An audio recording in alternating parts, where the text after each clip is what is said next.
एक rapid fire, ये rapid fire फंसाने वाला फायर, मतलब फंसाने वाला। तो खाली आपको लाइसेंस थोड़ी है कि आप हमें फंसाएंगे। हेडलाइन नहीं मिला तो रैपिड फायर दो, जिसमें वही बोलना है जो इन्होंने मुझे ऑप्शन देने हैं।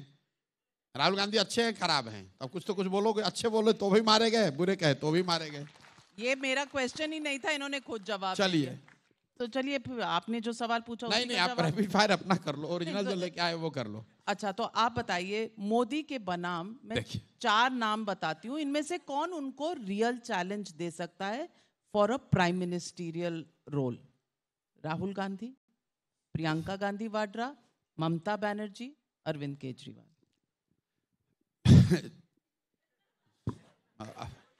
देखिए, जितने ऑब्जेक्टिव क्वेश्चंस इस तरह के बनाए जाते हैं उसमें रहता है नन ऑफ अबव या अदर्स, वो ऑप्शन रख के चलिए। जो आदमी भी 5 साल जमीन पर उतर के मेहनत करने को तैयार हो, वो मोदी जी को बड़ी चुनौती दे सकता है। ये भ्रम मत पालिए आप लोग कि मोदी जी को कोई हरा नहीं सकता है, या ये इतने पॉपुलर हैं कि कोई इनके सामने खड़ा नहीं हो सकता है। मोदी जी को हराया जा सकता है, हराया गया है पिछले 10 वर्ष में, और आगे भी लोग हराएंगे। आज की परिस्थिति में जो प्राइम मिनिस्टर है, जो इतने बड़े पद पे है, इतनी बड़ी बहुमत उनको है, तो ऐसा हमेशा लगता है। लोगों को ऐसा ही लगा होगा कि राजीव गांधी को कोई नहीं हरा सकता जब उनको 400 सांसद थे। भाई साहब, कृष्ण जी तो नहीं उतर के आएंगे ना, इन्हीं में से चुनना पड़ेगा। अभी तो प्रेजेंट यही ऑप्शन। ठीक बात है। मान लीजिए कि यही डिबेट हम लोग 1977 में कर रहे होते, तो कोई ज्ञानी आदमी ये बता सकता था कि जेपी 77 साल के कोई एक आदमी है जो कि इंदिरा गांधी को चुनौती दे देंगे? अगर ये डिबेट हम लोग, यही बहस हम लोग 1987 में कर रहे होते, तो कोई बता सकता था कि राजीव गांधी के कैबिनेट में एक बीपी सिंह है जो कि राजीव गांधी को हरा देंगे? ये बातें आप रेट्रोस्पेक्ट से बताते हैं कि जेपी ने हरा दिया। नीचे जो फंडामेंटल बात है कि क्या मोदी जी के से ज्यादा लोग सेटिस्फाइड हैं, ज्यादा लोग असंतुष्ट हैं? आज भी असंतुष्टों की संख्या ज्यादा है। अब उन असंतुष्ट या जो उनसे सेटिस्फाइड नहीं है, जो उनसे मेस्मराइज नहीं है, उनको जो भी गैल्वेनाइज कर ले with right narrative, right framework, वो मोदी जी को चुनौती दे सकता है। ये बात बिल्कुल नहीं कहिए, ये गलत बात। इसलिए नहीं कि मैं कह रहा हूं, ये गलत बात है कि कोई ये कह रहा है कि इनको कोई चुनौती नहीं दे सकता है। देश में 10 साल 15 साल कई लोगों ने राज किया है, और मोदी जी से बड़े बहुमत से राज किया है, मोदी जी से ज्यादा वोट शेयर लेके राज किया है। कांग्रेस की जब अपनी तूती बोलती थी तो पूरे देश में 4000 से ज्यादा विधानसभा है। वो जमाना भी मैं आपको बता रहा हूं, 4000 में 2500 से 2700 विधायक कांग्रेस के होते थे। आज भाजपा के बहुत अच्छे जब टाइम होते हैं तो 1600-1700 विधायक होते हैं। और आप लोग ऐसे बता रहे हैं जैसे लग रहा है कि इनसे बड़ा कोई लीडर ना कभी देश में पैदा हुआ, ना आगे कोई पैदा होगा। जो सत्ता पर बैठता है वो ऐसा ही लगता है। यही मीडिया, यही कमेंटेटर, यही राजनीतिक विशेषज्ञ 2009 में बता रहे थे कि सोनिया गांधी और राहुल गांधी से बड़ा कोई नेता देश में है नहीं। आज वो बता रहा है कि मोदी, ऐसा है नहीं।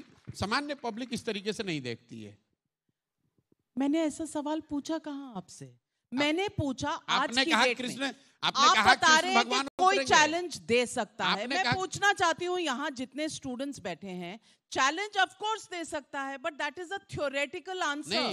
The practical answer has to be a realistic answer कि अगले 2 या 3 महीने में जब चुनाव होकर आएंगे तो इन्हीं में से कोई देगा, कोई नया फरिश्ता आएगा? ये सवाल है मेरा।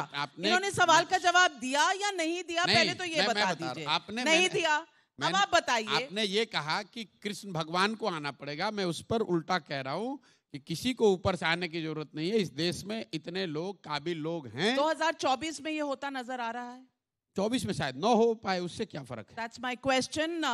I rest my case. Let me ask the next rapid fire question. ऐसा है। अब ये राउंड तो मुझे जीतने दीजिए। Why are you being a bad loser? एक मिनट, एक वनडे मैच आप किसी से हार गए। ये T20 था। नहीं, T20 हार गए, इसका मतलब ये नहीं कि उस टीम को हराया नहीं जा सकता। दोनों में फर्क है। बिल्कुल हराया जा सकता है। आप ये कहिए कि इस मैच में ये आदमी जीत रहा है, ये मत कहिए कि इस टीम को हराया नहीं जा सकता। दोनों में फर्क। बहुत बड़ी बात आप कह रहे हैं कि इनको हराया नहीं जा सकता है। मैंने जो बिल्कुल हराया जा सकता है, बिल्कुल हराया जा सकता है। मेरा सवाल ये था ही नहीं कि मोदी जी को कभी हराया जा सकता है या नहीं। मेरा सवाल था मोदी के बनाम ये 4-5 में से किस में दम है कि मोदी जी को हरा सके?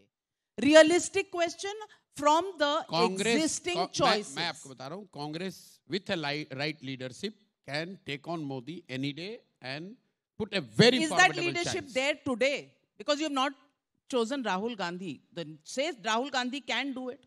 Rahul Gandhi is not the right leadership. मैं ये कह रहा हूँ कि Congress with right leadership has the ideological bandwidth, space and support big enough to mount a very formidable challenge to BJP and Modi. Okay, the corollary of this.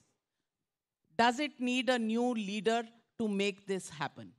It requires a reincarnation of Congress, a new Congress with a new leadership, a new face, new approach, new narrative. Again, बहुत लंबा सवाल है, इसलिए rapid fire पे वापस आते हैं. लंबे सवाल नहीं, छोटे सवाल. ईवीएम पर भरोसा रखना चाहिए या नहीं रखना चाहिए? अगर भरोसा नहीं है तो उस पर आंदोलन करना चाहिए, ड्राइंग रूम में बैठ के बात नहीं करनी चाहिए. अगर ईवीएम पे भरोसा, देखिए ईवीएम के सवाल को रैपिड फायर में मत बांधिए.